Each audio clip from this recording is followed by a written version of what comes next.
예, 안녕하십니까. 오늘은 성경의 이슈별 담론 제53화입니다. 오늘의 주제는 양자역학과 성경 1편입니다. 양자역학과 성경 1편 제목은 장벽을 넘어선 권능, 양자 터널링입니다. 이 주제는 근대 과학의 결정론적 장벽에 갇혀 기적과 부활을 의심하는 현대인들의 지성을 양자 물리학으로 깨뜨리고 성경의 초자연적 사건들이 창조주의 더 높은 차원의 법칙임을 증명하는 고도의 지성적, 영적 메시지입니다. 즉, 물질의 한계를 깨뜨리는 기적의 물리학적 실제에 관하여 분석하여 제시합니다. 1절, 뉴턴의 감옥에 갇힌 현대인들의 신앙입니다. 오늘날 많은 지성인들이 성경을 읽으면서도 그 안의 역사적 사실들을 온전히 믿지 못하고 신화나 상징으로 치부해버리곤 합니다. 우리를 걸으신 예수님, 홍해가 갈라진 사건, 그리고 기독교 신앙의 심장인 예수 그리스도의 부활과 시공간 초월이 그 대표적인 예입니다. 이러한 불신의 뿌리에는 17세기 아이작 뉴턴이 정립한 고전 물리학, 즉 결정론적 유물론이 자리 잡고 있습니다. 고전 물리학은 우주를 정해진 톱니바퀴처럼 돌아가는 거대한 기계로 보았습니다. 원인이 있으면 결과가 정해져 있고 물질로 된 장벽은 에너지가 부족하면 절대 뚫을 수 없다는 생각이 지난 수백 년간 인류의 이성을 지배해온 것입니다. 과학이란 이름의 장벽이 하나님의 초자연적 역사, 기적이죠. 를 가두는 감옥이 된 셈입니다. 그러나 20세기 초 물질이 가장 깊은 미시 세계를 파고든 물리학자들, 양자 물리학자들이죠. 는 인류의 상식을 뒤엎는 경이로운 현상을 목격했습니다. 그리고 실험으로 검증해서 확정을 시켰습니다. 그것이 바로 현대 물리학의 기둥인 양자역학, 영어로는 퀀텀 메카닉스입니다. 양자역학의 시작이었습니다. 2절, 양자역학의 대반전, 절대적 장벽은 없다. 양자 터널링입니다. 고전 물리학의 세계에서 공을 던져 두꺼운 콘크리트 벽을 맞추면 공은 100% 튕겨나와야 합니다. 벽을 부수고 나갈 만한 엄청난 에너지가 없다면, 운동 에너지가 없다면 공이 벽 뒤로 넘어갈 확률은 0%입니다. 이것이 거시 세계의 상식입니다. 하지만 분자, 원자, 전자 수준의 미시세계로 내려가면 상식은 파괴됩니다. 전자가 이동하다가 자신의 에너지가 가진 한계보다 훨씬 높고 두꺼운 에너지 장벽을 만나면 고전 물리학으로서는 100% 반사되어 돌아와야 합니다. 그러나 실제 실험을 해보면 전자가 장벽을 전혀 손상하지 않고 마치 유령처럼 벽을 그대로 관통하여 반대편에 나타나는 현상이 빈번하게 발생합니다. 마치 벽에 터널이 뚫린 것처럼 통과한다고 하여 이를 양자 터널링, 영어로는 퀀텀 터널링 효과라고 부릅니다. 어떻게 이런 일이 가능할까요? 미시세계 입자들은 고정된 알갱이, 즉 입자가 아니라 확률적으로 퍼져 있는 파동의 성격을 갖고 있기 때문입니다. 장벽을 만났을 때 전자의 존재 확률 파동은 벽 내부에서 급격히 감소하지만 제로가 되진 않습니다.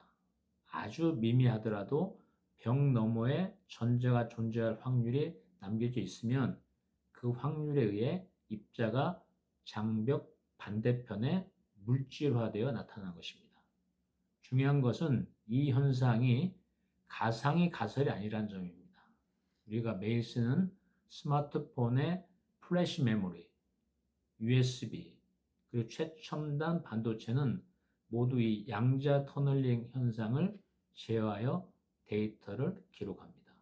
더 나아가 태양이 중력 장벽을 뚫고 핵융합을 일으켜 빛과 에너지를 내뿜을 수 있는 이유도 바로 이 양자 터널링 덕분입니다. 즉, 터널링 현상이 없었다면 지구상의 삼라만상은 존재할 수도 없었습니다. 3절 성경적 근거와 신학적 해석입니다. 부활체의 물리적 실제입니다. 양자 터널링이 증명하는 물리학적 실제는 성경이 기록한 가장 위대한 기적, 즉 부활하신 예수님의 행적을 이해하는 단초를 제공합니다. 성경 근거를 보겠습니다. 요한복음 20장 19절입니다. 이날 곧 안식 후 첫날 저녁 때에 제자들이 유대인들을 두려워하여 모인 곳의 문들을 닫았더니 예수께서 오사 가운데 서서 이르시되 너희에게 평강이 있을지어다 라고 말씀하셨습니다. 예수님께서는 십자가에서 죽으시고 사흘 만에 부활하셨습니다. 낙심한 제자들이 유대인들의 박해를 피해 사방의 문과 창문을 모두 단단히 걸어 잠그고 밀실에 모여 있을 때 부활하신 예수님은 문을 열지 않으시고 공간과 벽의 제약을 완전히 초월하여 방 한가운데 호련히 나타나셨습니다. 이걸 신학적으로 해석해 보면 이 초자연은 몰자연, 초자연은 슈퍼 네이처라고 하거든요. 슈퍼 네이처럴인데 몰자연은 언네이처럴입니다. 그래서 초자연은 몰자연이 아니다라는 것입니다. 과거 유물론적 자유주의 신학자들은 이 구절을 보며 예수님이 실체가 없는 영혼이나 유령으로 나타나는 것이라며 부활의 물질성을 부정하려 했습니다. 그러나 예수님은 제자들에게 생선을 달라고 하셔서 먹으셨고요. 도마에게 손가락을 넣어 상처를 만져보라고 하실 만큼 단단한 실체를 가진 부활체를 입고 계셨습니다. 양자 터널링은 우리에게 중요한 신학적 깨달음을 줍니다. 하나님이 행하시는 기적은 자연 법칙을 무자비하게 파괴하는 무질서, 넌 내추럴이 아닙니다. 인간이 유한한 지성이 만든 고전적 규칙의 장벽을 넘어 창조주께서 물질이 가장 깊은 근원에 심어 놓으신 더 높은 차원의 양자적 법칙, 양자 터널링을 가동하신 결과입니다. 완벽한 물질성을 가지면서도 시공간의 장벽에 갇히지 않는 부활체의 신비는 우주의 근본 구조가 이미 그 가능성을 품고 있었음을 양자역학은 웅변하고 있습니다. 4절 세적 신학자들의 견해를 보겠습니다. 이 주제에 관하여 양자 터널링에 관하여 과학과 신학의 대통합을 이룬 거장들은 명확한 지식 기반을 제공합니다. 먼저 존 폴킹혼의 견해를 보겠습니다. 케임브리지 대학의 수리물리학자 교수이자 성공의 신부였던 그는 고전물리학의 닫힌 세계관을 비판하며 이렇게 말했습니다. 양자 물리학은 우리에게 우주가 얼마나 유연하게 열려 있는지를 보여준다. 물질의 기초 단계에서 일어나는 터널링 같은 예측 불허 현상들은 하나님께서 기계적인 인과율에 묶이지 않으시고 우주와 역사 속에 자유롭게 개입할 수 있는 영적 공간이 존재함을 물리학적으로 시사한다라고 말했습니다. 로버트 존 러셀 교수는 버클리 과학신학연구소 창립자이기도 한데요. 러셀은 신의 양자적 행동, 영어는 Divine Quantum Action 이론을 통해서 하나님이 거시세계의 법칙을 무리하게 깨뜨려 인간에게 거부감 주는 방식으로 일하시는 것이 아니라 만물의 밑바닥에 있는 양자적 확률과 터널링의 영역에서 미세하게 주권적 의지를 발현하심으로써 자연스럽게 거시적 기적과 섭리를 완성하신다고 보았습니다. 5절 창조 경륜과 구속사의 연속성입니다. 처음 창조와 새 창조의 유기적 결합입니다. 이번 주제를 구속사적 관점에서 한 단계 더 발전시키기 위해서는 단순히 현재 구속사건에만 머무는 것이 아니라 창세기 1장의 창조 경륜과 요한계시록의 새 창조, 새하늘 새 땅 창조를 말한 거죠. 새 창조를 잇는 거대한 연속선 위에서 바라보아야 합니다. 성경 근거를 보겠습니다.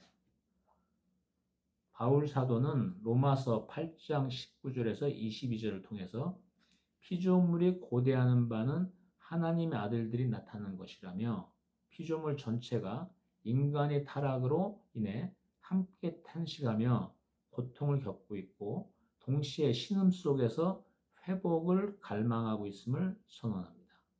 또한 골로새서 1장 20절은 만물이 그리스도의 십자가 피로 말미암아 자기와 화목하게 되기를 기뻐하신다고 기록합니다.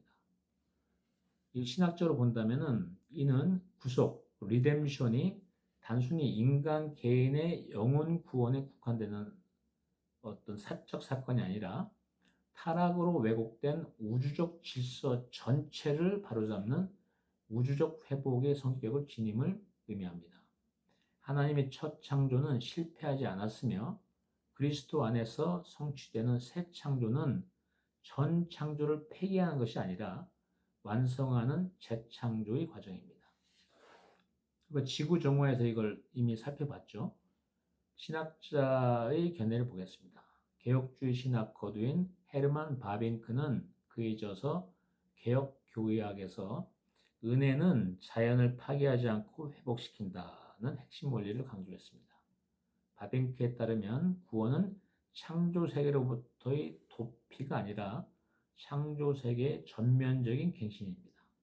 또한 현대신학자 위르겐 몰트만은 역시 종말론적 관점에서 창조세계가 하나님의 영광이 거하는 처소로 변하는 과정을 우주적 송영,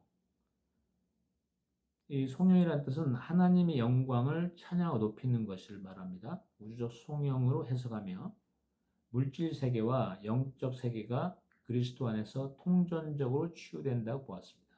즉, 성경의 한 구절만 떼어보지 않고 성경 전체의 흐름과 맥락 속에서 진리 전체의 모습을 이해할 수 있고 전에 잘못 알아 생긴 오해가 고쳐질 수 있다고 설명했습니다. 6절, 언약적 신실함과 역사 속에서의 가시적인 통치를 알아보겠습니다. 또 다른 각도는 역사를 이끌어 가시는 하나님의 언약적 신실함입니다.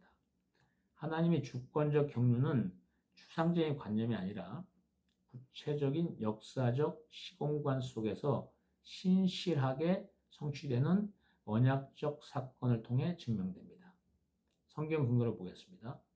예레미야 31장 35절 36절에서 하나님은 낮에는 해를 주시고 밤에는 달과 별들을 규례대로 주시는 분으로서 창조 질서가 폐해지지 않는 한 이스라엘 자손도 하나님 앞에서 끊어지지 않을 것이라는 창조 언약과 구속 언약을 병행하여 선언하셨습니다. 또한 마태복음 5장 18절에서 예수님은 율법의 1.1획도 결코 없애지 아니하고 다 이루리라 하심으로써 언약의 확실성을 인치시켰습니다. 신학적 의를 보면은 역사 속에서 일어나는 거대한 변혁과 제도적 확립은 우연히 산물이 아닙니다. 이는 하나님께서 자신의 백성과 맺으신 언약을 신실하게 이행하시는 과정에서 나타나는 가시적인 통치 결과물입니다. 따라서 신앙의 영역과 역사, 사회적 영역은 분리될 수 없으며 하나님의 통치는 현실 세계의 공의로운 질서와 구조적 확립을 통해 성육신적으로 가시화됩니다. 신학자 견해를 보겠습니다. 언약 신학의 대가인 오토 베버는 하나님의 통치가 역사적 연속성 안에서 점진적으로 개시된다고 보았습니다.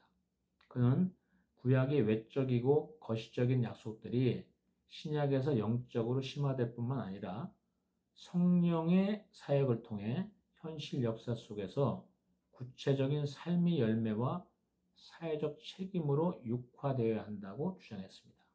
이는 신자가 역사적 책무를 다하는 것이 곧 하나님의 언약적 신실함에 동참하는 일임을 일깨워줍니다. 7절 성령의 보편적 사역과 일반 은총의 통치 질서를 알아보겠습니다.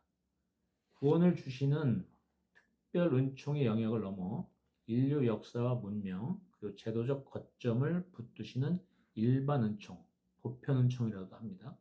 일반 은총의 관점을 적극적으로 융합해야 합니다. 성경 근거를 보겠습니다. 시편 145편 9절입니다.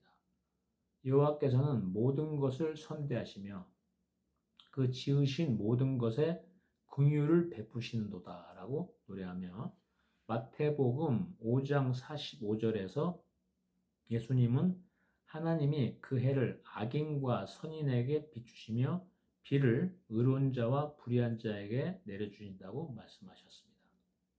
신학조의를 보면은 일반 은총은 인류가 타락했음에도 불구하고 사회가 완전히 붕괴하지 않도록 붙드시는 하나님의 억제력이자 문화, 경제, 국가적 질서를 발전시킬 수 있도록 주시는 보편적인 은혜입니다.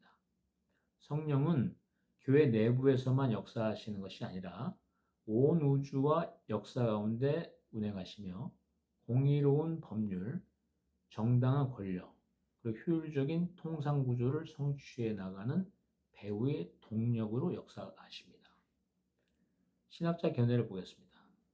네덜란드 신학자이자 정치가였던 아브라함 카이퍼는 일반 은총론을 정립하면서 우리 삶의 모든 영역 속에서 그리스도께서 내 것이다 라고 외치지 않으시는 영역은 단 한 인치도 없다는 유명한 선을 남겼습니다.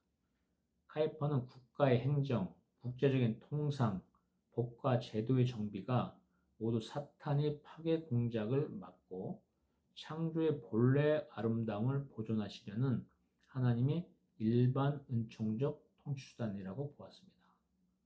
그리고 20세기 최고의 신학자로 꼽히는 칼 바르트 역시 교회 교의학에서 세상의 정치적, 사회적 질서가 비록 완전하진 않지만 하늘나라의 참된 질서를 반영하고 지시하는 비유이자 아날로그 역할을 해야 한다고 강조하면서 현실 세계의 구조적 공의를 세우는 일의 중요성을 역설했습니다.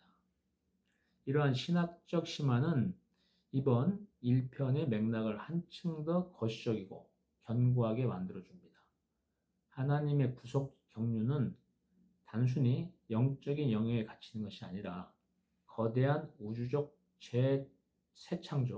거대한 우주적 새 창조를 향해 나아가며 현실 역사 속에서 언약적 신실함과 보편적 은총의 법질서를 통해 웅장하게 성취되어 가고 있음을 보여줍니다. 8절 결론을 맺어보고요. 현대적 시사점을 보도록 하겠습니다. 특히 리더의 터널링 믿음이 중요한 것을 살펴보겠습니다. 양자역학과 성경 1편이 오늘날 우리에게 주는 최종적 메시지는 명확합니다. 우리가 눈으로 보는 거시 세계의 벽은 너무나 단단하고 절대적으로 보입니다. 돈이 없어서, 제도가 막혀서, 국제 정세가 불리해서 절대 안 된다는 불가능의 장벽들이 우리 앞을 가로막습니다. 그것은 뉴턴의 갇힌 문명 속에서 살아가는 이들의 한계입니다.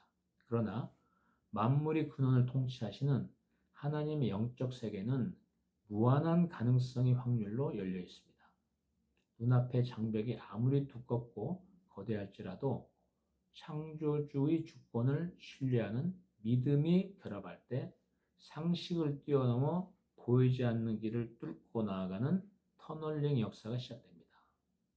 최고의 리더는 눈앞의 벽을 보고 절망한 자가 아니라 그 장벽 너머에 존재하는 하나님의 확률과 예비하심을 바라보며 대전환의 판을 짜는 사람입니다. 글로벌리즘에 대항하는 거대한 글로벌 전자무역 등 절대 진리 수호 플랫폼과 인류를 향한 사업을 추진하시는 경영자에게 이 양자 터널링의 원리는 단순한 과학을 넘어 현실의 장벽을 무력화시키는 강력한 통치 철학이자 믿음의 법칙이 될 것입니다. 다음은 성경 이슈별 담론 제54화 양자역학과 성경 2편에서 뵙겠습니다. 아멘.